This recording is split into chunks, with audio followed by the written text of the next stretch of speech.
This is a presentation of the Oklahoma Sports Network. Any other use of this telecast or any pictures, descriptions, or accounts of the game without the Oklahoma Sports Network's consent is prohibited. It may not be reproduced or retransmitted in any form, and the accounts and descriptions of this game may not be used without express written consent.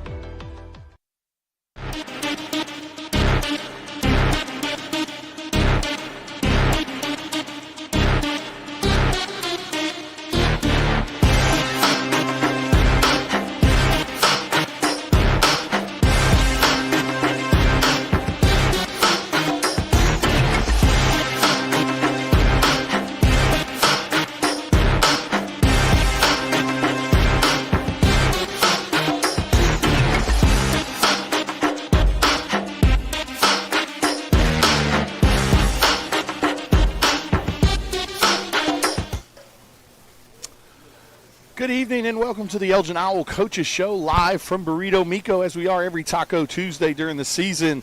Owls with a huge victory for their first ever time over the Clinton Tornadoes, the Clinton Red Tornadoes, 49-0 to secure another district title. That's 3 district titles in a row, 2 4A1 titles in a row. The Owls continue the winning streak and go 23 in a row, looking for 24 this week against the Cash Bulldogs in the Battle of the Wichitas.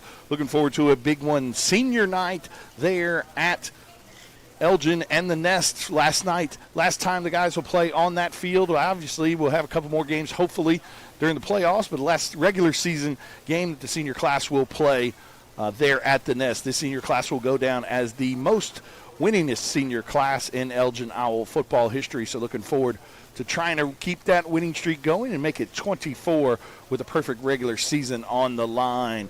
We've got a great show for you tonight. We've got quarterback coach Ryan Breeze in the house with us. Also got kicker Ian Krins and CJ Devine with us as well that we'll talk to. Like I said, we'll recap the big win over Clinton, 49-0, first ever time for us to win there at Clinton, and we'll preview that Battle of the Wichitas. I want to give a big shout-out and thank you to everybody here at Burrito Mico for allowing us to bring this show to you every week here from Elgin, America. And like I said, Miguel and his guys do a great job, not only just with this show, but also helping the football team and all the athletic programs and the school out in general. Also, now serving breakfast as well. So if you're looking for those breakfast burritos or anything like that, reach out to Miguel and the guys here at Burrito Mico, and they'll take good care of you. So with Taco Tuesday on tap and the Coaches Show ready to go, we'll be right back after this. You're watching the Elgin Owl Coaches Show on the Oklahoma Sports Network.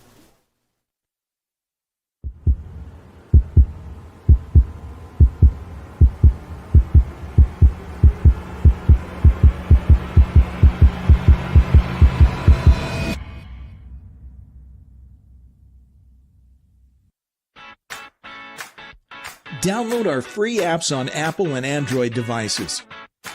Plus, find us on Roku, Amazon Fire, and Apple TV. Search Oklahoma Sports Network and watch from anywhere.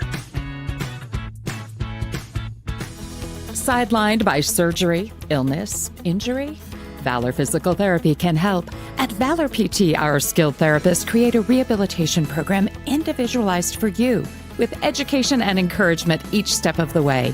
Whether it's sports or the activities of life, let Valor get you back in the game. Start now at 405-609-3637. No referral needed. Mention this ad and get a free t-shirt at your first appointment.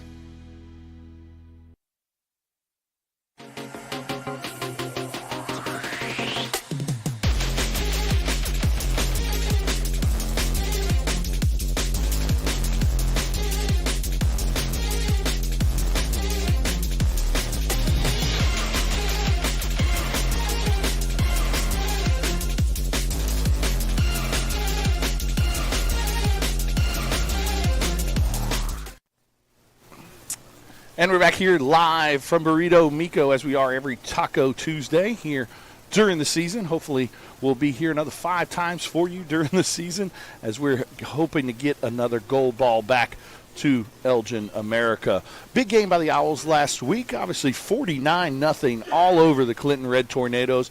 First ever victory for the Owls in Clinton. Clinton, obviously one of the most winningest programs in Oklahoma high school football history. So big win for the Owls. With that win, makes it 23 in a row, 9-0 on the season, undefeated in district play, and with that win, secured another 4A1 district title. So the Owls will have that first-round playoff game at home. If they're able to get by that one, also we'll have the second-round playoff game in the Nest. And we're hard to beat at the Nest, so looking forward to that playoff push. Big one this week also against the Cache Bulldogs. Battle of Wichita's is always a fun time. Big rivalry there. So looking forward to seeing a much improved Cache team in the Nest this Friday. But like I said, going back to the game, huge game there by some of the big stars that we have. Caden Boletto finished the game 10 for 18 for 213 yards and 3 touchdowns. Ritzenmeyer, another 3-touchdown night, 2 rushing, 1 receiving, also had 102 rushing yards. Brody Morrison with 5 catches for 109 yards, 2 touchdowns, and then also had a touchdown on a reverse, so had 3 touchdowns as well. The last touchdown of the night was scored on a 28-yard touchdown run by Keegan Hillary there towards the end of the game. Big game by the defense, 3rd in a row shutout. So great job by the defense. Only allowed 98 total yards on the game, while the Owls were able to secure 500 yards of total offense. So outperformed the Red Tornadoes by 402 yards. Lucas Young also with a big catch early in the game for a 54-yard catch down to about the 1 or 2 yard line, and Ritzenmeyer was able to tap it in from after that. Great job in all 3 phases of the game. Kickoff team did a great job. We got Ian Krins here, talk a little bit about his football journey so far this year. Also got CJ Devine with us tonight, talk a little bit about offensive line play and how good those guys are doing so far this year. Like I said, first ever win at Clinton, which was a huge victory. Also, like I said, secured that district title. So district champs again 3 years in a row. Obviously 3 years ago, that was a 5A district championship, but the last 2 here, 4A1 district titles. Looking like if everything continues to go the way that it should, we will have Bethany in the first round coming to us at the Nest. So looking forward to that one. Obviously, the game against Cache is a big one because it's a rivalry game, but the Owls have secured that number 1 spot in District 4A1. So no matter the outcome this week, the Owls will be district champs and will continue on to the playoffs against potentially Bethany. That's the way it's looking. Like I said, Owls want to finish this one strong. Obviously, it's senior night. Got a great senior class that we're going to celebrate before the game. So we'll go a little bit live at the Oklahoma Sports Network a little bit earlier than normal to bring you all the festivities and all the emotional things that happen there on senior night prior to the game. Like I said, this senior class is going to go down as the most decorated, winningest senior class in Elgin Owl football history. 3 district titles, 4 playoff berths, and doing a really good job, like I said. So, and then Brody Morrison potentially, as if we're able to get, I think, to the second round, I believe, will have the most starts in Elgin High School football history as well. So a lot of things to play for this week. And like I said, and it's always fun to play that big rival, the Bulldogs coming to town. A much improved Cache team earlier in the year. They beat Clinton in double overtime there. And like I said, a much improved Cache Bulldog. They have some things to play for. Obviously still fighting for that potential playoff spot. If Woodward's able to take care of business against Elk City, and Cache may get into the playoffs. So a lot on the line for the Bulldogs, and obviously the Owls want to come out and secure that, keep that winning streak rolling all the way up to 24. So after this break, we'll be here talking to Coach Ryan Breeze. Thanks for joining us here at Burrito Mico. If you're here, and if you're at home, come on down to Burrito Mico any time of the day, any time of the night. They're also serving breakfast now. So not only can you get those tacos, you can also get breakfast burritos. Got a full bar here as well. So everything's going on here at Burrito Mico Monday through Sunday here at Burrito Mico. Like I said, I want to give a huge shout out to Miguel and everybody here at Burrito Mico for hosting us all season, and really appreciate allowing us to be here in Elgin, America, to bring you the Elgin Owl Coaches Show. So after this break, we'll be back with Coach Ryan Breeze. You're watching the Elgin Owl Coaches Show on the Oklahoma Sports Network.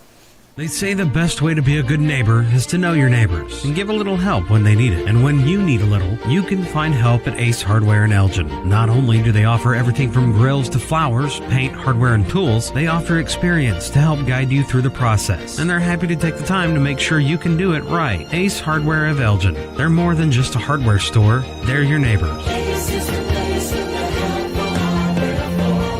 Ace Hardware, 7796 Highway 277 in Elgin.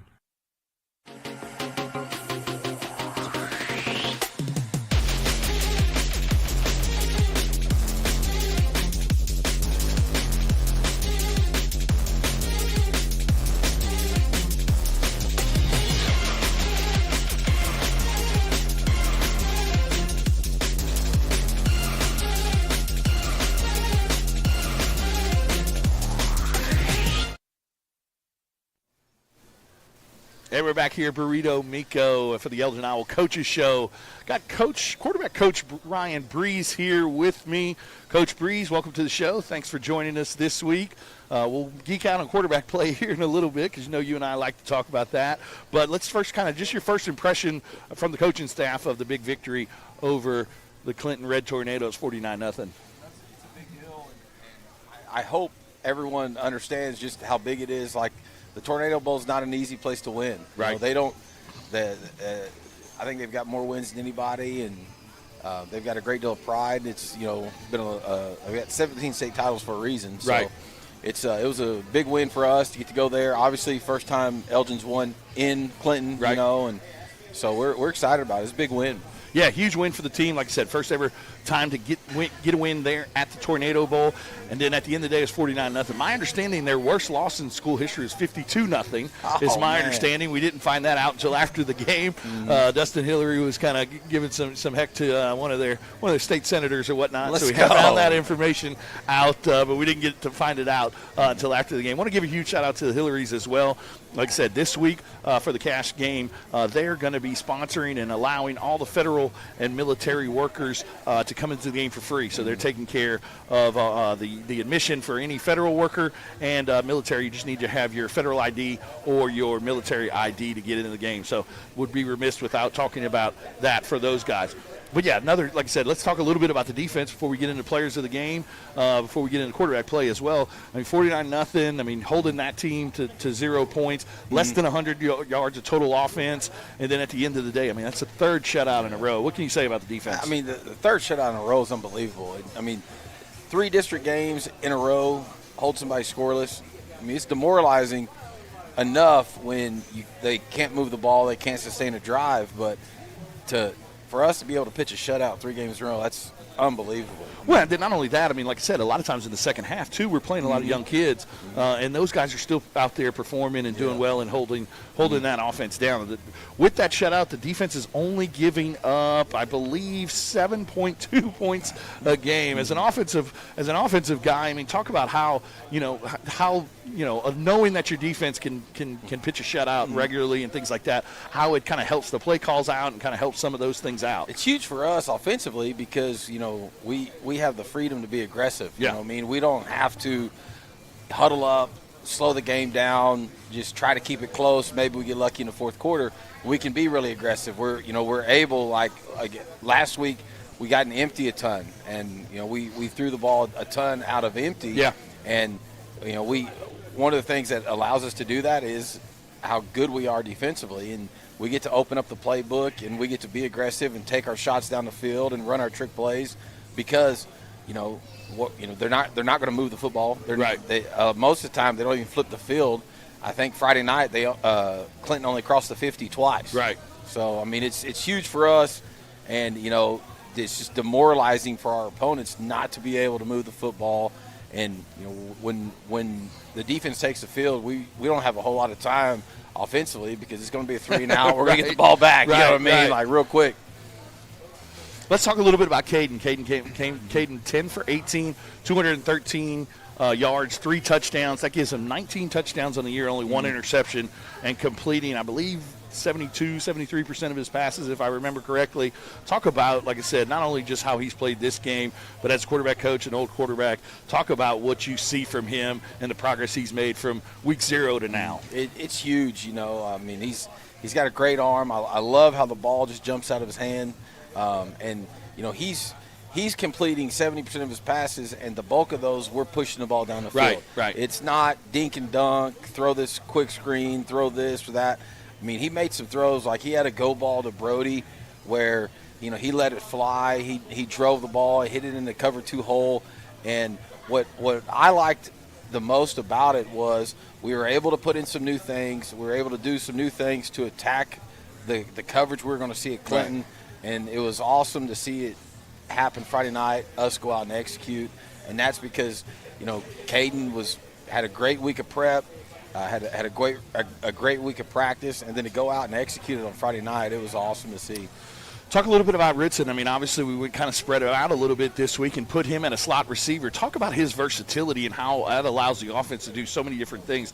Said everybody knows about the rushing yards and the touchdowns and all that kind of stuff. But at the end of the day, he also has 12. He's our second leading receiver with 12 catches and 253 yards and 3 touchdowns on the year as a receiver as well. So talk a little bit about how his versatility really opens up the entire offense. It's so fun when we get Ritson in space, when we get Ritson to the next level, because those little DBs are like, oh my God, I got to tackle this big joker now. And like at times on film Sunday, and I'm laughing at him. I'm like, Ritson, this looks like a Disney movie. These little DBs, they don't want to come up and tackle you.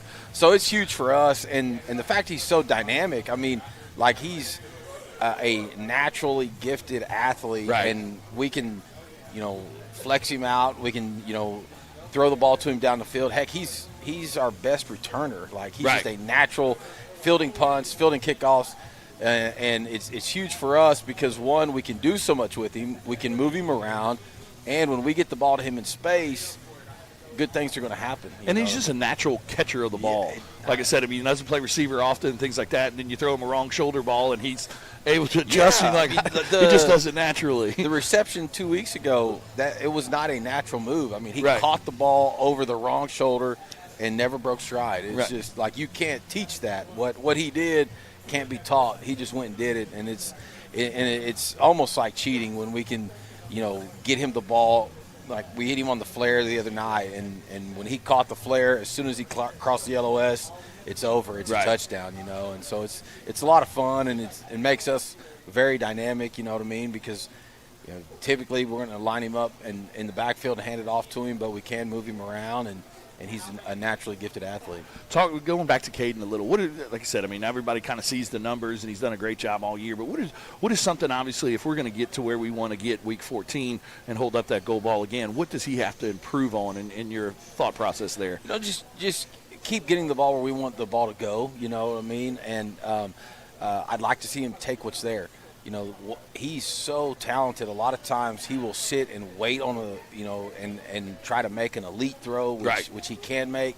And when we get to, when the playoffs start, we want him to take what's there. You know what I mean, and just stay in front of the change and not get behind the change. But right now he's playing extremely well, throwing it very well, and just my only concern is as we move forward. Stay in the moment, and we're not going to win it on this play. We're not going to win the game right now. Let's take what's there and whatever it is and just go make the play that's supposed to happen. And talk a little bit, too. Okay, get the ball to our kids in space. Right. Talk a little bit about kind of said the last couple of weeks. I mean, not necessarily designed runs because some of them may have been snaps and some of them may have been broken plays or whatnot. But now, I mean, the last couple of weeks, I mean, he's really showed that ability to get out in the open field and get some positive yards. He's got 110 yards rushing on the year with another 2 touchdowns there. Talk a little bit about kind of how that kind of opens up the offense as well. Yeah, I mean, like the play he made, I think he got called back for a hold, but But he had about a 40-yard run to score on. But very dynamic, and the pass rush, if they can get pressure to him, they're going to have a hard time getting him down.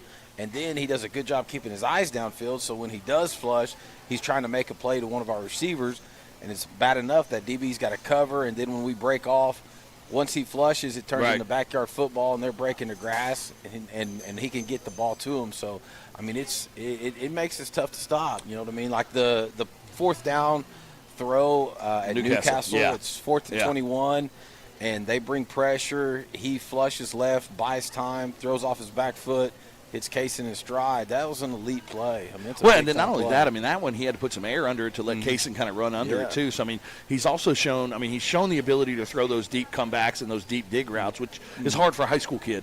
But then he's also shown multiple times throughout the year kind of some touch to get it over the kind of in between linebackers and safeties and things like that. I mean, like I said, really proud of the way he's been playing. And I know you and I talked to him a ton about just staying in the moment. Like I said, sometimes it almost looks like he gets lackadaisical because he kind of gets not bored, but you know what I mean, kind of, okay, I'm going to make a play here because we're up by a lot and things like that.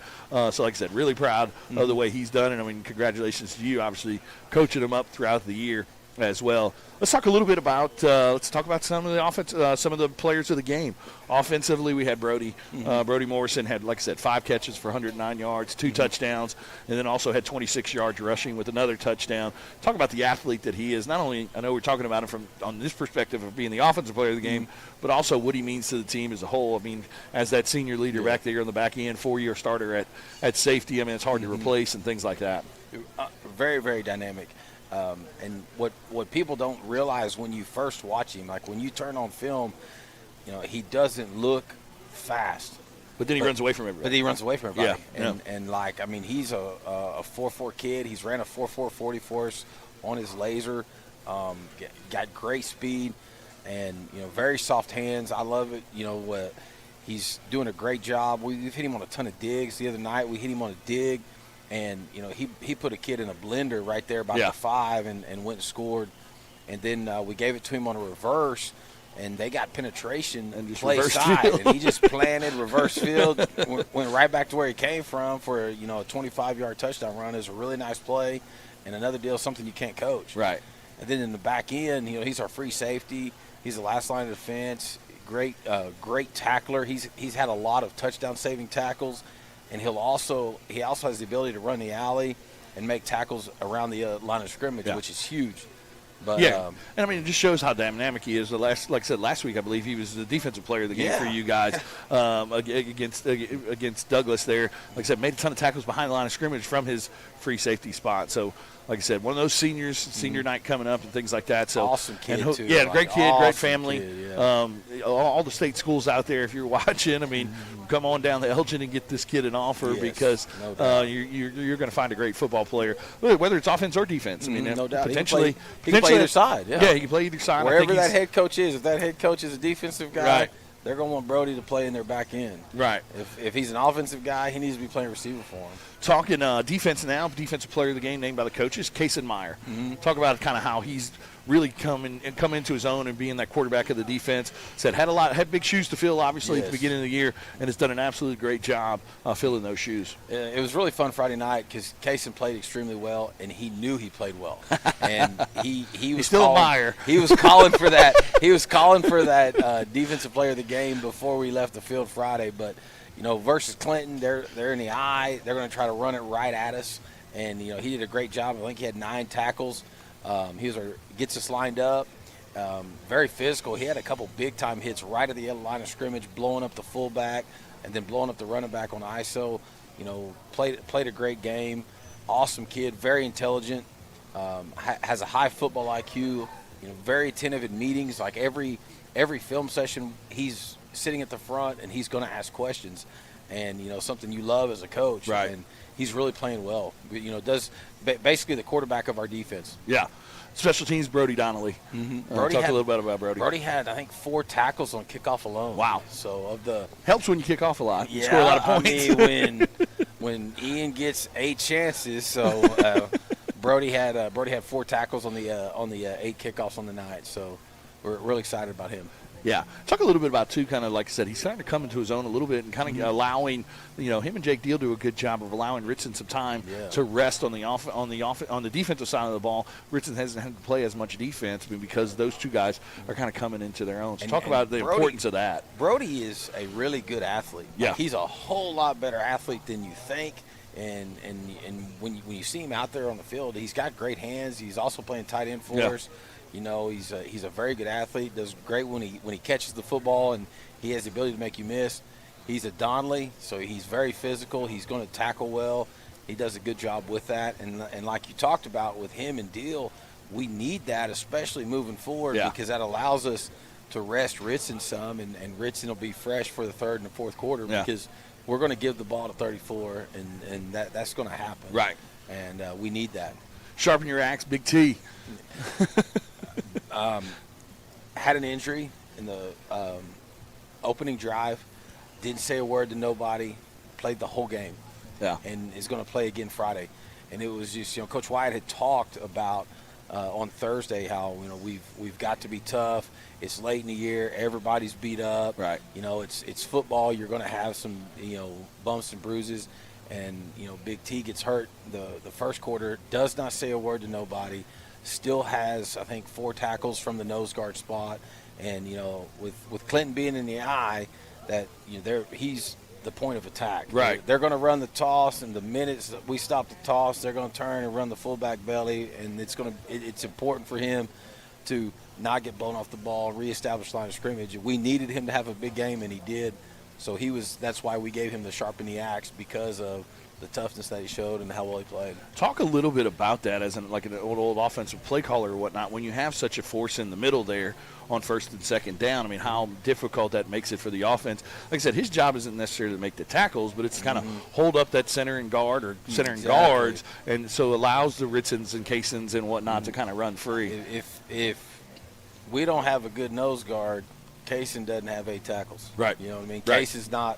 Cason's not defensive player of the game if the whole night the nose guard's in his lap getting blown off the ball. So it's huge for us, and it makes us go defensively, and it's something we need. And with Jace graduating, we were worried about who are we going to play at nose, who's going to replace Jace Williams, a player of that caliber. We were fortunate to get Big T back, and he stepped right in and done a great job for us, and we were glad to get him back because he wasn't with us last year. Right.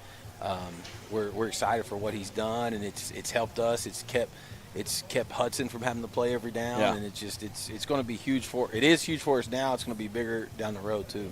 And speaking of Hudson, I mean, Rough Rider of the Week, Hudson Begley, talk a little bit, obviously, about not just Hudson, but, I mean, let's talk about Hudson first, but then the entire offensive line, how well they've been playing the last couple of weeks. Hudson is like a coach's dream to coach because, every single thing that he does is with Friday night intensity. When we're in the weight room, when he's under the squat bar, he is locked in. And he's working his butt off. If we're outside doing an agility drill, Hudson's going full tilt. If it's endo time, he's a technician and he's fine-tuning his craft. And then when it gets to inside run and team, he is violent. Yeah. And I love it. I mean, the fact that he's on our team, because he is going to annoy someone. He's going so hard, he's going to make whoever is across from him upset during the week. And he's got he's the perfect deal in the sense that he's got the right amount of nastiness. When he puts that helmet on, when he gets between the white lines, he's very nasty. He's not there to be your buddy. And what I like about it is most people just do that on Friday night. Hudson does it Monday, Tuesday, and Wednesday. That's great. It's fun to watch, and because not everybody's built that way. Right. Okay, 2 other people I want to kind of talk about because obviously had some good things going on in that game. Lucas Young, obviously kind of, like I said, had a pretty good start to the season, has continued to play well on the tight end side of things, blocking, but obviously this week had a huge catch and run. Talk about the weapon he can potentially be as we move forward into the playoff push because, like you said, I mean, he's a hard matchup problem because he's, all of 6'3", 6'4", and obviously showed his athleticism on that 54-yard catch and run. He's like, we hit him on the vertical, and it's a great throw by Caden. And I thought it may have been a half-step overthrown. Yeah, and reached out. Lucas went and got it and then was able to pull away. It wasn't like he got ran down. I mean, it was about a 55, 60-yard catch and run. And, Lucas is a great athlete. He's coming into his own. He's a matchup nightmare because he's 6'5". Right. And we're going to have him as an inline tight end, but he moves well enough. We can move him Yeah. out. We can flex him out. And, like in the red zone, when we isolate him, he's one-on-one with the midget corner, but it's great. Another great kid, and a lot of fun to coach, and very natural athlete. You can the soft hands from basketball and playing baseball, but he runs well enough that he's a threat in the passing game. And then Keegan Hillary obviously had the last touchdown of the night. Talk about kind of like I said, not only just him, but also we'll talk about Jake here in a few seconds. But talk a little bit about, like I said, what you've seen from him in the JV games that is now translated into some of these varsity games. He's actually getting some meaningful minutes and really kind of been a big part of this team.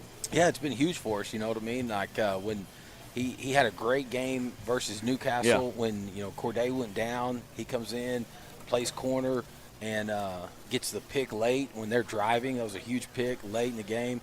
And for us offensively, he's played all 3 receiver positions. Yeah. Like he's the next one to go. He's played A back for us. He's played X. He's played Z. we rotate him in when we need to rest Brody, when we need to rest Kaysen. He's the next one to go. So we're fortunate in the fact that he's able to do that. Right. And we don't miss a beat when we throw him in. We throw a deep ball to Brody, incomplete. The next play, Keegan's in, and we throw it deep to Keegan, or we call it deep to Keegan again. We're fortunate in the fact that we have someone like him, and he's a phenomenal athlete. Yeah. Most people haven't got to see. Every Monday, he had like 2 or 3 just highlight reel plays every single Monday. And what's funny about that is I've got him in class third hour, and he wore me out third hour if we hadn't uploaded that film yet because he had to go make his highlights. So he was wearing me out in class to make sure I get that out there so he could go make his highlights on Tuesday. But no, awesome kid, really good athlete, fun kid to be around, and he's a dang good football player. Yeah. He's going to make a lot of plays for Elgin the next 3 years. Yeah, no doubt about it. And then also let's talk a little bit about Jake. Obviously, gotten a lot of snaps this year towards the end of some games and whatnot. Had a really good throw kind of on the run last week. Talk about his progress. I mean, we talked about it during the live broadcast. I mean, his jump from being a freshman, and the reason we're asking, obviously, Coach Breeze is the quarterback coach, his jump from last year to this year has just been phenomenal to see. So talk a little bit about him and what the future looks like for him. He's got a bright future. He's a tall kid, just now coming into his body. I think he's going to continue to put on weight and continue to get stronger, both in the weight room, and that'll translate to the arm strength on the field. Very intelligent. Again, asks great questions. Has improved a ton during the week. There were times last year where you saw that he hadn't played a ton of football. I want to say he came out. Yeah, it was only his second or third year, maybe seventh grade or something like that. Day one, or scrimmage one, the first year to play football, he broke his arm, missed the whole year. Right. And so he doesn't have a ton of football under his belt, but he is a very intelligent kid. He's working really hard, and he's getting a whole heck of a lot better. And, I mean, we've actually played him sooner. We've given him a handful of reps. Like last week, he got I think 2 series with the first offense. Yeah, you know what I mean. And that's going to be big for us, for him moving down the road. And if we feel confident, if we have to go with Jake, that we can run our whole offense, and we don't plan on missing a beat.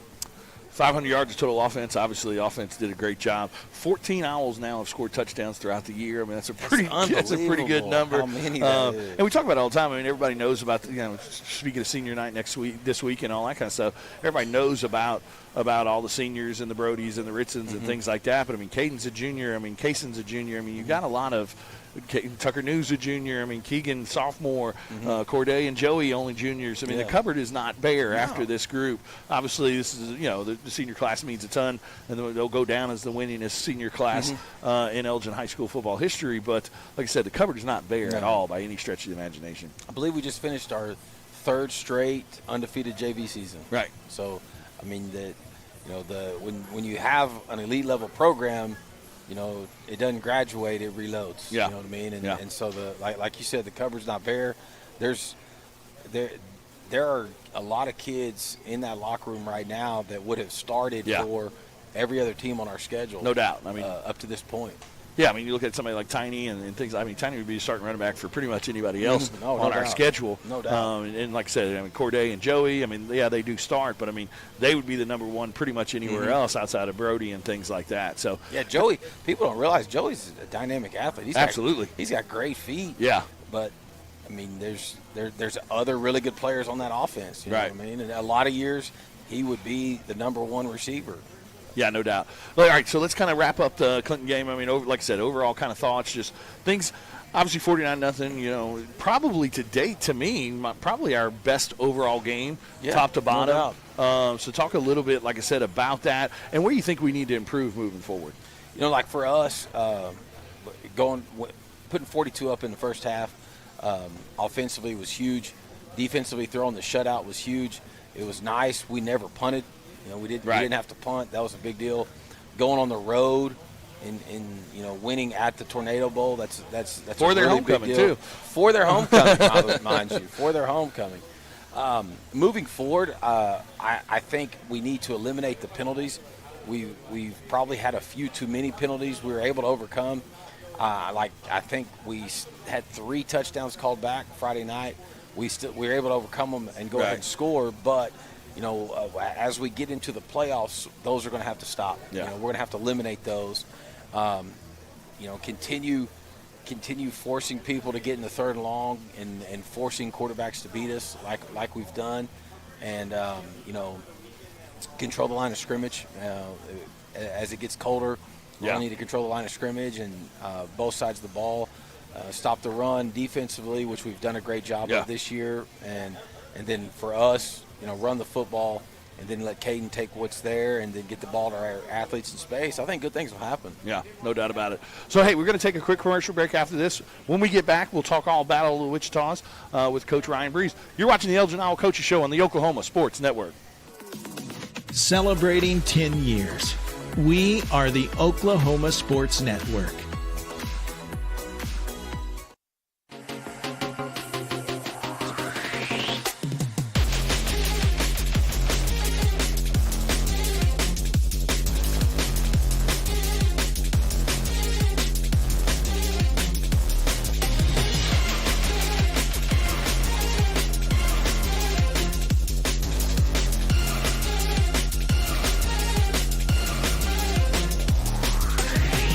Scott's House of Flowers in Elgin has been proud to serve Elgin and the surrounding area with a wide variety of flowers and gifts for all occasions. Come see them for great gift ideas, including the exclusive Tyler candles. And who couldn't resist Sweet Shop USA, featuring handmade grand truffles. Scott's House of Flowers, just off Highway 277 in Elgin. Delivery available, or stop by for easy pickup. Phone 492-4880. Scott's House of Flowers. And we're back here at Burrito Miko, as we are every Taco Tuesday. Miguel just walked in the house, so he's over there welcoming some patrons and whatnot. Like I said, does a great job for everything Elgin. Very involved. Was also named, like I said, the sponsor or donator of the year last year for the football program, him and Chris Hayes over at Pizza Corral. So really want to thank him for allowing us the opportunity to bring this show to you here live every Tuesday. We'll be back next week for that first round playoff game. But this week we got the Battle of the Wichitas. Yep. Talk a little bit about obviously you've been here now 2 years. Talk a little bit, but you're kind of born and raised here in Lawton, kind of know this area well. Talk a little bit about the Battle of the Wichitas and how both these towns don't like each other. No, they don't. They don't. And talk about kind of how, those rivalry games sometimes, from a coach's perspective, you got to kind of tune the kids down a little or whatnot. Yeah, it's exciting. And, Friday will be a great crowd. It's a long-time rival, and the two towns just absolutely hate each other, going all the way back to the Beat Cash jerseys that Elgin wore. And, it's a lot of fun. And, I think Friday will be a good atmosphere, and with Cash coming over here, trying to knock us off, hoping they can find a way to get into the playoffs. We told the kids in our film meeting today, like, this would salvage their season. You know what I mean? Win or lose, they would be content if they can come over here and knock us off. So it's going to be a big game, and we've got to be ready to rock and roll. Rivalry games, you never know what's going to happen. Crazy things have happened in the past, and the best team hadn't always won.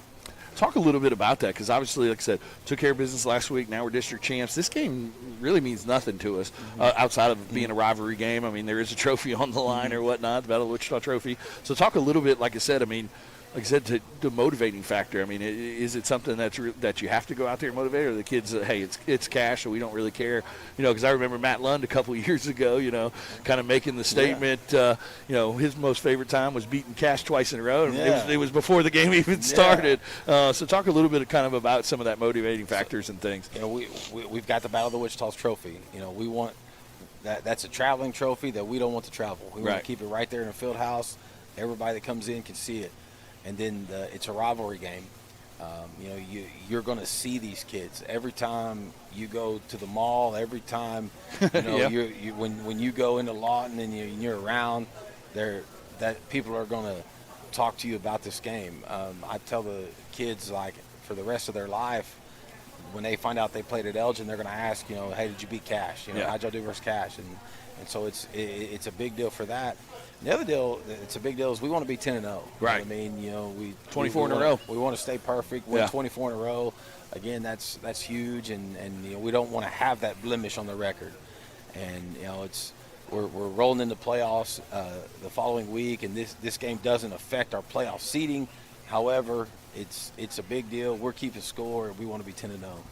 Talk a little about the first impressions of Cash, and kind of, like I said, much improved from what we've seen. I mean, was able to take care of Clinton a couple weeks ago in double overtime, have won some district games so far this year. Like I said, much improved. So talk a little bit about the coach's perspective of their kind of outlook on and what we should expect for the Cash Bulldogs on Friday night. They're very athletic. They're one of the more athletic teams we've seen from our district. The Sweat kid is probably the best receiver we've seen all year. He's very dynamic, and I mean, he's got the top end speed to pull away from you. And I believe against Weatherford, he had 4 touchdowns, all of them explosive plays when they played Weatherford. And then the Canada kid, he popped about a 60-yarder to send the game to overtime. He's got really good speed. 21, the running back, he's got good speed. They've got some other athletes that have the ability to house it as well. Defensively, the number 2, the linebacker, Hartzog, he's I think a 3-year starter, very physical. I mean, plays a lot like an Elgin linebacker. I mean? He's very physical, tackles well. So it's going to be a good football game, and Cash is much improved. I mean, they're far more talented than their record shows. They lost some close games early, non-district games, but they're a good football team. It'll be a good football game. So obviously it's at the Nest. Talk a little bit about what the Nest means to the team as a whole, and how loud is it down there on the field when you guys are trying to get plays in and some of that type of stuff, especially when the defense is out there. I mean, I know you're an offensive guy, but when the defense is out there, just talk about the atmosphere that the Nest provides. It's loud when the first wave comes out for warm-ups. There's 100 plus people yelling and screaming when our boy Ian comes out to stretch, and then it's really loud. And the fans are phenomenal. They're very into the game. Yeah. They know when to cheer. They know when to get loud. And third down, everybody's yelling and screaming and shaking that shaker, and then all the loud horns we sound every time Ritson breaks a run. Once he gets to the second level, them horns are honking, and it's a really cool setting. It's a great Friday night atmosphere, and from talking to other coaches, they've never seen a place this loud. Right. And it's an awesome atmosphere.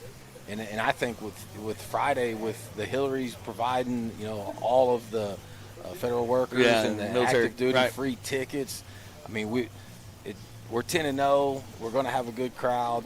It's senior night. We're going to have a good crowd, and then all the federal workers getting in free.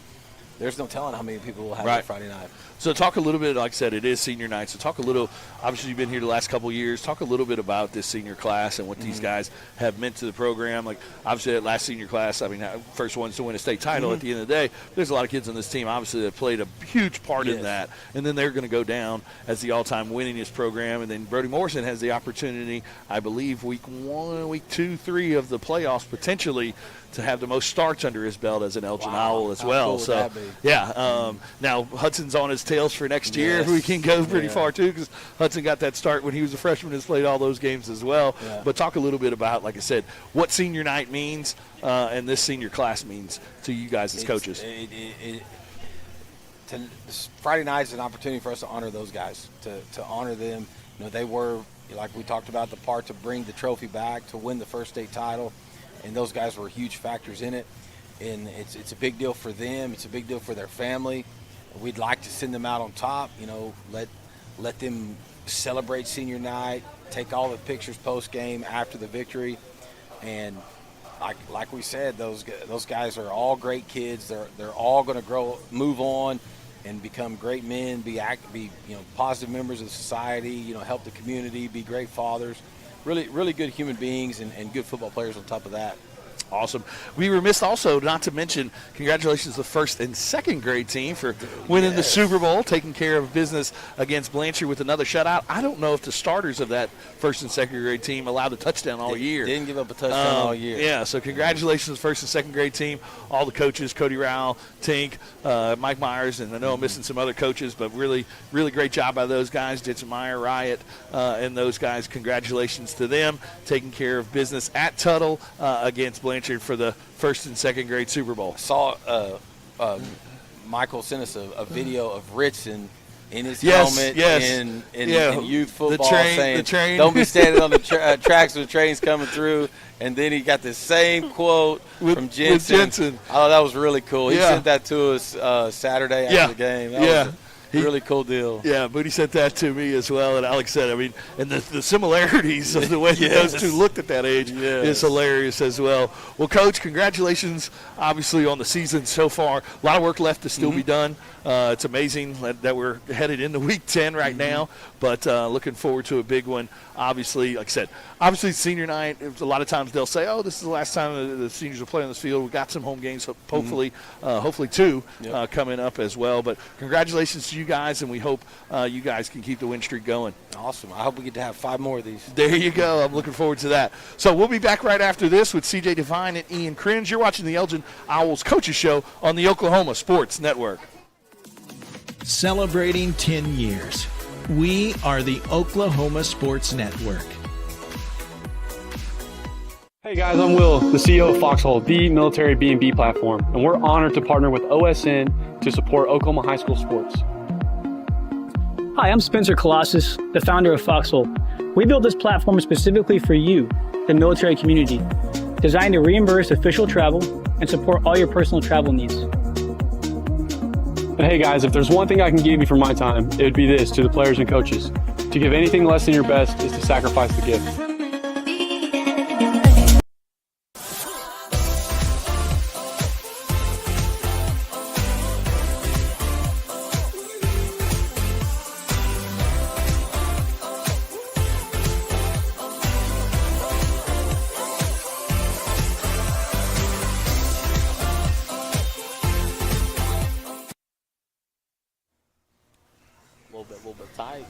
And we're back here at Burrito Miko.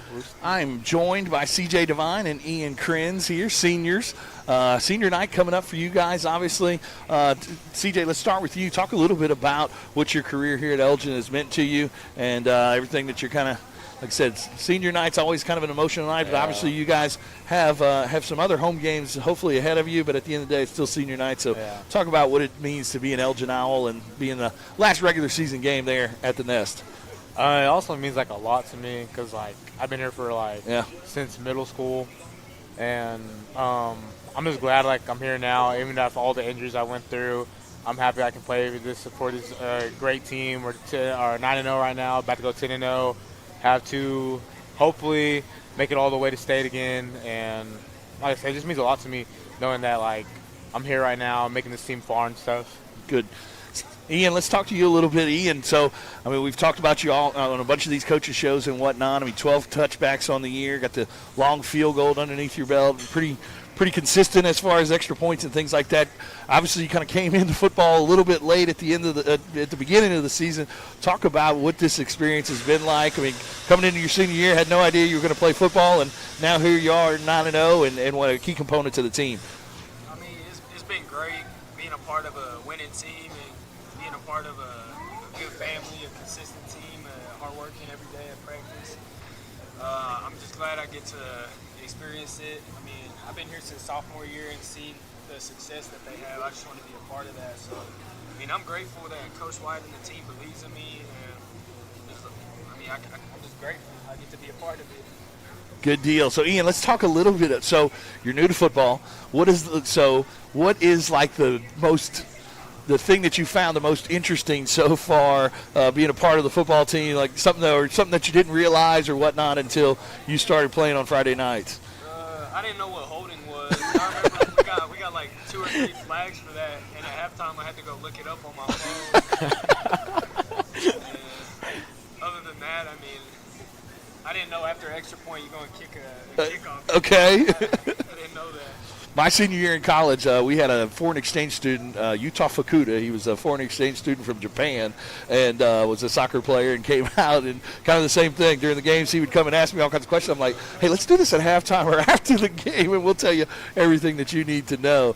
CJ, coming back to you a little bit, talk about offensive line. I mean, you guys, obviously it's fun to block for Ritson, and everybody sees Ritson and things like that. And obviously Caden's done a great job all year too. Talk a little bit about, like I said, the brotherhood that you guys have as the offensive line and what it means to you guys. Like I said, a lot of times you guys don't get much of the credit, but talk a little bit about kind of the offensive line and what those guys mean to you.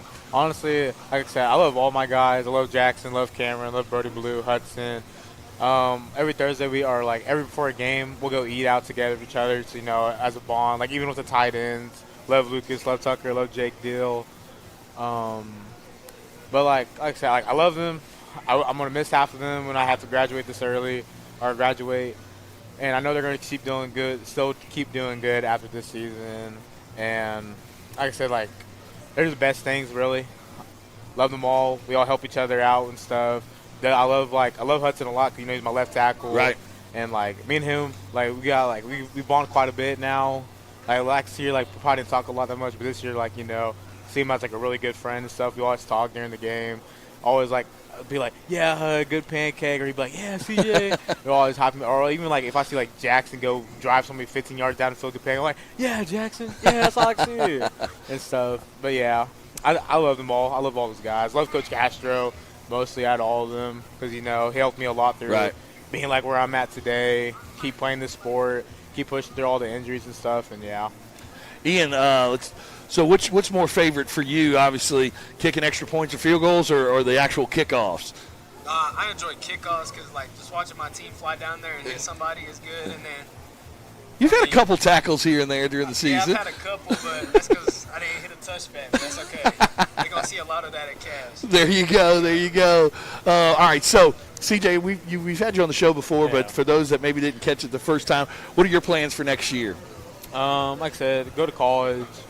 Still looking into what school I really want to go to for college yet, but like I said, definitely want to go to college for physical therapy or probably something else if that college has a really good major into that and stuff. But yeah, really just so far that. Okay, Ian, same question for you. I mean, obviously you've got soccer background and things like that. What's your plans? You're senior, only 1 year with the football program, but what's your kind of plans for college and moving forward? I mean, I'm hoping I go to college on scholarship for soccer, but seeing that I can kick a football well, maybe that'll help me in some way. But I don't know what college I'm going to. I just want a ball. There you go. Okay.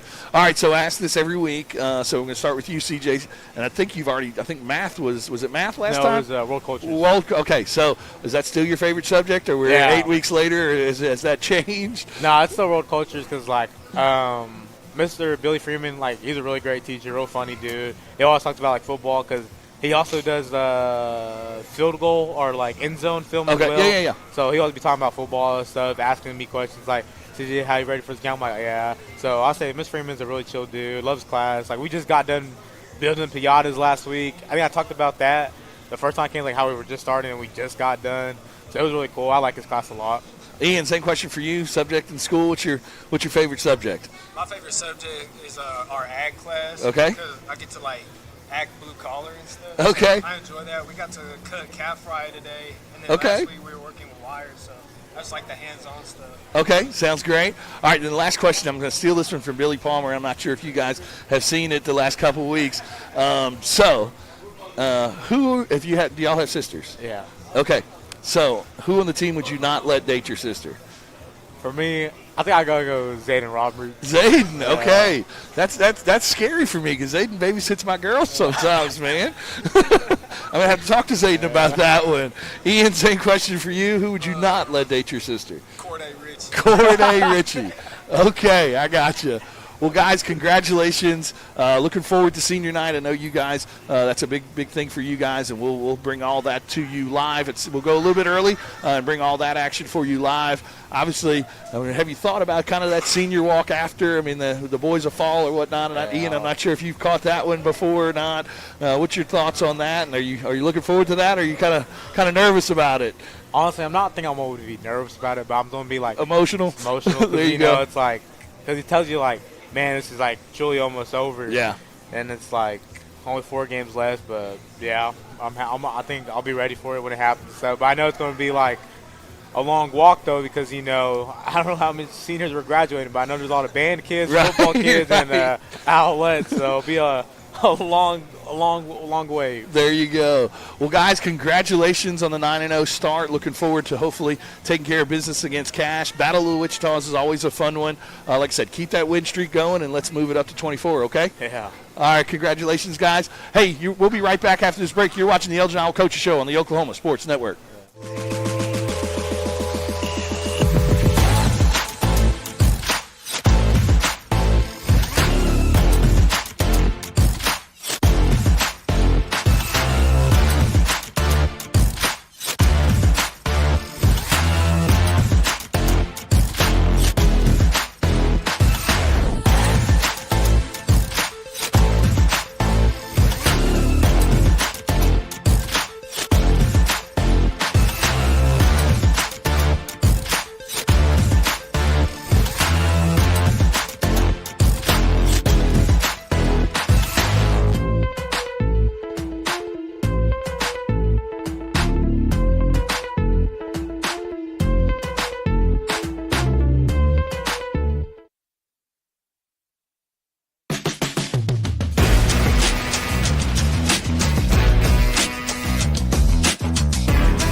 And we're back here at Burrito Miko live as we are every Taco Tuesday. We'll be back here next week for the first round of the playoffs.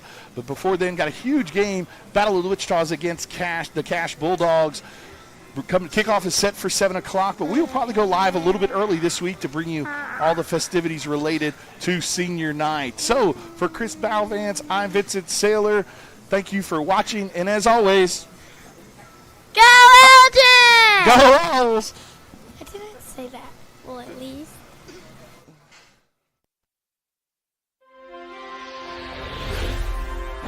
Thanks for watching this presentation of the Oklahoma Sports Network.